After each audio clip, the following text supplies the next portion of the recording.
Aduh, kenalkan nama saya Pak Hamid dari Papar, Kediri. Saya mau tanya Pak Yai. Begini Yai, kebetulan saya ini kerjanya di sekolah Pak. Setiap hari selalu berinteraksi dengan anak-anak, dengan orang dewasa sampai jam 12 ya. Setelah itu kumpul-kumpul lagi dengan yang dewasa sampai jam 2. Sekarang aturan jam 2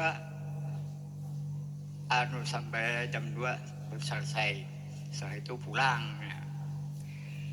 Jam 4 saya pergi lagi ke TPA ya. Ke TPA sampai maghrib, anak-anak saya ajak berjamaah sholat maghrib. Setelah itu ganti ibu-ibu ya, sampai isya ya segitu, ajak saya berjamaah. Setelah itu pindah lagi suatu tempat sampai jam 9 baru saya bisa pulang. Pulang-pulang di rumah istri saya sudah tidur. Nah, jadi saya nggak ada waktu untuk istilahnya untuk berujlah. Kadang setelah itu saya mau tidur buka HP, kadang mengikuti kajian Yai, kadang mengikuti Al-Hikam sampai tidur. Terkadang jam 1 ya, padahal saya tidak memohon. Jam 1 tahu udah bangun. Bangun itu saya nggak ambil air wudhu, nggak juga sholat. Cuman saya duduk sambil rokokan. Ya, sampai kadang jam 1 udah ngantuk ya, kembali lagi tidur. Jam 3 bangun lagi, ya gitu lagi. Cuman duduk sambil rokokan. Ya, sampai subuh kadang itu, sampai subuh. Lah terus yang saya tanyakan ya, seperti profesi saya ini mungkin nggak mungkin lah kalau berusilah ya. Soal waktunya nggak ada, nggak sempat lah istilahnya. Nah, yang tadi yang saya katakan berduduk-duduk itu, apakah itu sudah termasuk ujilah? Yang kedua ya,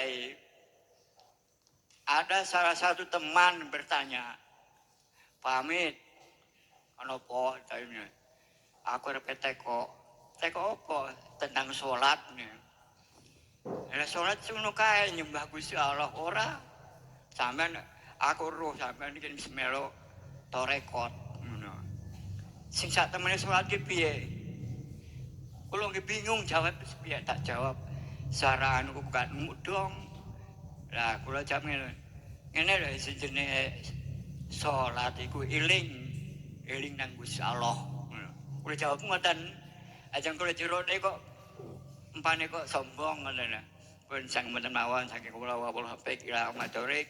Wassalamualaikum warahmatullahi wabarakatuh. Waalaikumsalam warahmatullahi wabarakatuh. Sibuknya jasmani dengan aktivitas itu bukan alasan untuk tidak beruzlah. Saya ulang, sibuknya jasmani dengan segala aktivitas apapun itu bukan alasan kita untuk beruzlah. Bentar, kita artikan uzlah itu apa? Yakfur bitauhuti wa yu'min billah. Hati tinggalkan selain Allah untuk bertemu Allah. Apakah di dalam aktivitas itu enggak ada Allah? Sampai jawab ning ati sampai dewi-dewi. Apakah ketika jenengan di sekolahan itu menghadapi murid, menghadapi orang dewasa, di situ tidak terlimputi Allah? Ketika jenengan kali kula di tengah-tengah ngajak berjamaah, apakah di situ tidak ada Allah? Ampun dijawab ning lesan, saya menjawab ning hati.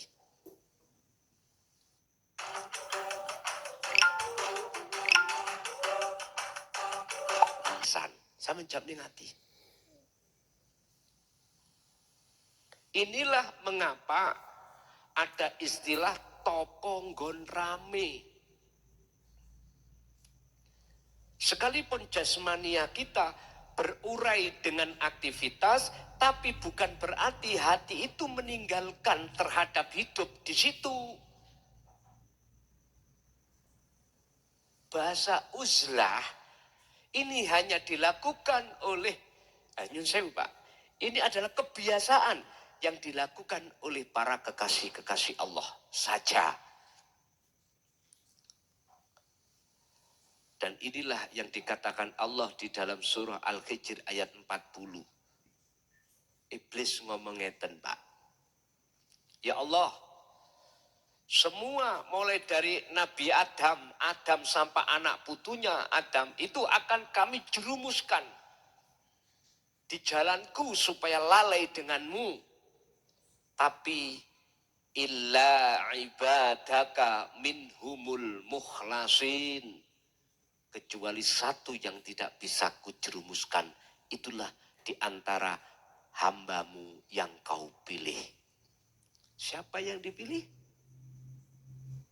Alladzina yastami'unal qaula wa yattabi'una ahsanahu. Merekalah yang mengikuti ajaran Rasulullah di jalur dinul haq, lalu dia mengamalkan, mengikuti. Berarti uzlah. Bagaimana mungkin kita tidak bisa beruzlah? Bagaimana mungkin kita akan meninggalkan uzlah? Wong di depan kita anak, orang anak kecil, orang dewasa, aktivitas apapun, di situ ada Allah. Terus bagaimana?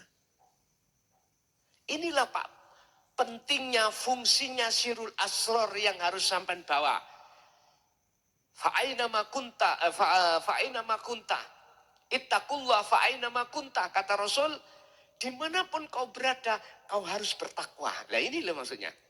Makanya sirul asror dzikir itu, menurut saya wajib jenengan pegang terus. Dimanapun dan apapun kondisi yang Allah hadapkan. Karena dengan itu, hati jenengan akan dikatakan uzlah. Tapi tetap biqadril imkan, sak mampu panjeneng. Nek pertanyaan jenengan opo iso, apa saya ada kesempatan uzlah, lawang saya aktivitasnya sampai malam. Di tengah kita menghadapi aktivitas, di situ ada Allah. Sing penting jenengan ikut dalam hati sak mampune untuk meyakini, merasakan apapun yang muncul dan timbul baik dalam diri kita ataupun makhluk lainnya, hati sampean harus merasakan wujudnya Allah itu yang hanya berperan. Pun titik. Niki lho uzlah. Sambil rokokan jenengan saged. Beluk iki Pak. Kan bisa terbang ya. Coba. Sampean anteng no hati sampean. Berbuat tafakur. Manakala di sini tidak terliputi Allah, bisakah? Bisa mampu jenengan. Ora iso, tidak bisa, tidak ada kesempatan jenengan uzlah secara khusus, secara umum. Tapi jangan sampai belas. Manjada wajada. Siapa yang tekun akan cepat sampai. Pun satu. Nomor 2 terkait masalah sholat. Niku jawabannya ada di surah Al-Baqarah 238 Pak. Ada 2. Kalau pandangan syariat diawali takbir dipungkasi ini ada kaitannya dengan jasmani. Makanya hafidu ala sholawah, jamak dari as-sholah. Tapi setelah ayat itu, wassolatil wusta, sholat tengah. Artinya ruhaniyah. Jenengan mau jawab, mboten salah.